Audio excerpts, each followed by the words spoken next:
Assalamualaikum warahmatullahi wabarakatuh. Perkenalkan, nama saya Arfan Dwi Sukmajaya. Saya mahasiswa dari Universitas Putra Indonesia YPTK Padang. Oke, di sini saya akan men-sharing mengenai kemitraan dalam bisnis dan juga kolaborasi teknologi informasi antar perusahaan. Oke, langsung aja kita ke materi yang pertama, yaitu kemitraan dalam bisnis. Jadi, yang pertama, apa sih itu kemitraan? Jadi, kemitraan ini adalah sikap menjalankan bisnis yang berorientasi pada hubungan kerjasama yang solid, yang kokoh, kemudian berjangka panjang, saling percaya, dan semua itu dalam kedudukan yang setara. Kerjasama usaha ini dilakukan oleh usaha kecil dengan usaha menengah atau usaha kecil dengan usaha besar.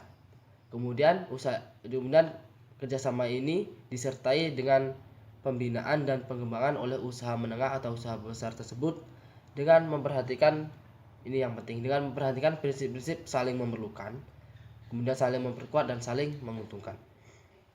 Jadi, kenapa sih perlu melakukan kemitraan dalam bisnis? Jadi ada manfaatnya. Manfaatnya itu yaitu membangun kebersamaan dan penguatan sesama pelaku bisnis.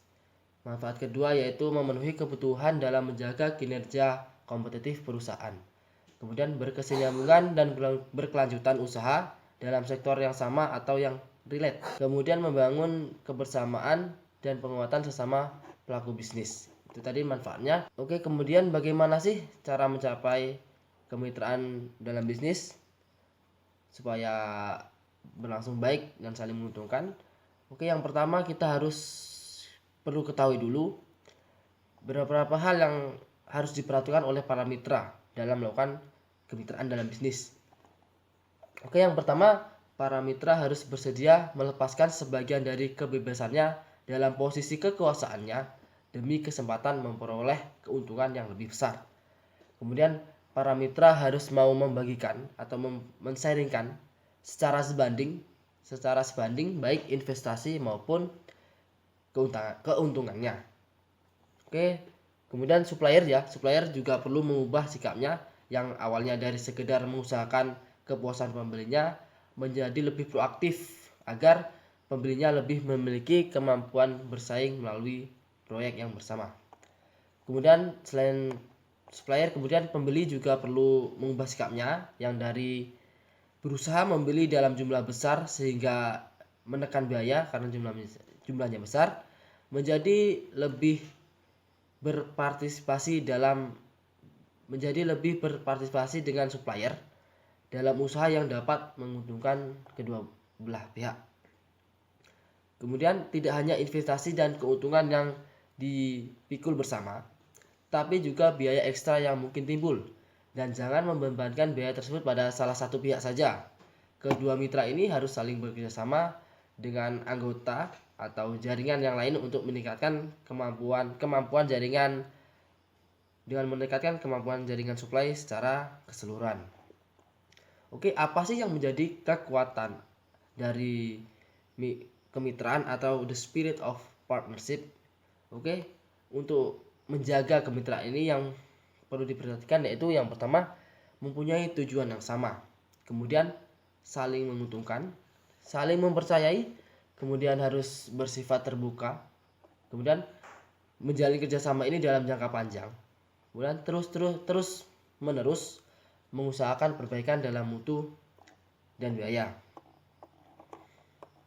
Oke, setelah itu kita pahami atau kita ketahui tadi yang menjadi konsep dan juga apa sih kekuatan spirit agar kemitraan berjalan. Kemudian dari mana kita mulai kemitraan itu? Jadi dari mana kita mulai kemitraan itu? Oke, untuk memulainya kita harus mulai dari dalam atau dari internal. Karena tantangan pertama yang harus dilakukan dalam melakukan program kemitraan bisnis adalah masalah internal kita atau masalah di dalam. Yang pertama yaitu mulai dari dalam organisasi perusahaan. Jadi kerjasama yang di dalam atau yang di internali yang dimaksud tidak hanya bekerja saling membantu, tetapi bersama-sama melihat proses perusahaan sebagai tanggung jawab bersama, sehingga perlu memikirkannya bersama demi kepentingan yang bersama juga. Kemudian yang pertama yaitu mulai dari dalam organisasi perusahaan, dan kemudian dari apa yang sudah dilaksanakan. Langkah selanjutnya ini adalah mengembangkan pengertian tentang kekuatan dari organisasi yang dipertahankan, yaitu kemampuan yang diperlukan untuk mencapai dan mempertahankan kemajuan lebih lanjut, sumber daya yang diperlukan untuk mencapai sukses, dan bagian-bagian yang kurang memberi nilai tambah, dan bagian yang memberikan nilai tambah yang besar.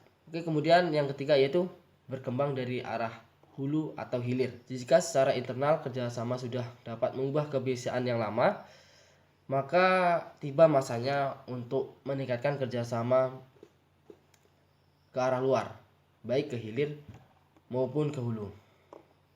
Jadi di sini supplier merupakan salah satu potensi besar untuk diajak bekerja sama ke arah hasil yang lebih menguntungkan. Oke, kita masuk ke materi kedua yaitu kolaborasi teknologi informasi antar perusahaan.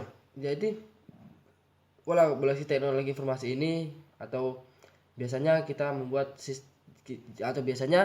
dibuat sistem antar organisasi atau IOS, interorganizational system.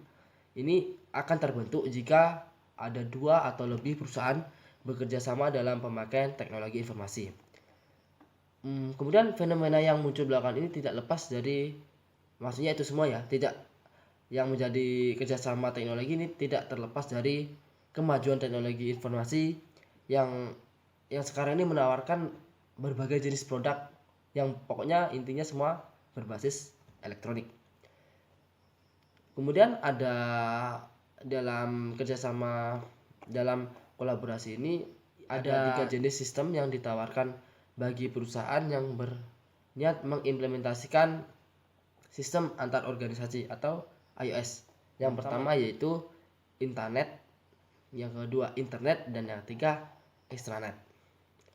Kemudian alasan mengimplementasikan IOS atau sistem antar organisasi ini. Yang pertama yaitu new products atau produk baru.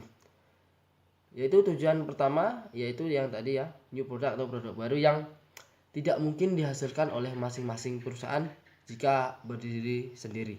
Jadi implementasi ini yang pertama yaitu new products yang tidak mungkin bisa dilakukan oleh masing-masing perusahaan jika berdiri sendiri. Kemudian new service, yang kedua yaitu new service, yang di samping produk bersifat fisik, pelayanan baru juga dimungkinkan ditawarkan oleh 2 atau lebih perusahaan yang saling bekerjasama. Itu servisnya ini. Kemudian efisiensi. Alasan bekerja sama adalah alasan efisiensi, yaitu yang prosesnya lebih murah dan lebih cepat. Kemudian joint operation. Kerjasama antara BCA dengan Telkom dan PLN dalam hal pembayaran rekening, telepon, dan listrik melalui ATM. Itu kan merupakan salah satu contoh aktivitas atau joint operation, yang itu semua intinya atau pada dasarnya dilakukan untuk meningkatkan pelayanan. Oke, kemudian yang kelima, strategic alliances. Bentuk kerjasama antara beberapa perusahaan untuk tujuan-tujuan yang bersifat umum dan jangka panjang. Yaitu selanjutnya customer supplier relationship. Bentuk kerjasama lain yang paling klasik terjadi antara perusahaan dengan para supplier bahan mentah atau bahan baku, atau customer konsumen dari produk jadi atau setengah jadi. Sebuah perusahaan distribusi yang harus mendistribusikan produk-produk yang diproduksi pada prinsipalnya pada saat yang bersamaan. Hubungan dan komunikasi antara titik distribusi paling ujung yang terakhir dengan armada penjualan ke outlet yang harus dibangun pula.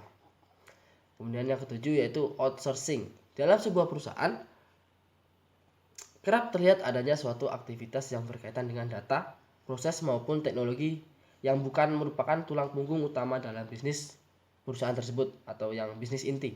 Namun aktivitas tersebut harus ada karena sifatnya yang sebagai penunjang tapi juga termasuk penting. Misalnya seperti call center untuk customer service ya. Kemudian ada sales consultation, konsultasi untuk sales. Kemudian yang kedelapan yaitu image building, yaitu menaikkan citra perusahaan terutama di era globalisasi saat ini.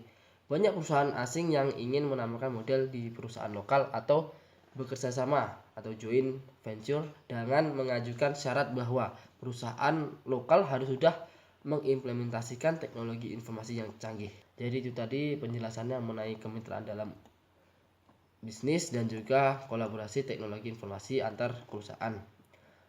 Demikian tadi penjelasannya. Saya mohon maaf apabila ada kesalahan. Wassalamualaikum warahmatullahi wabarakatuh.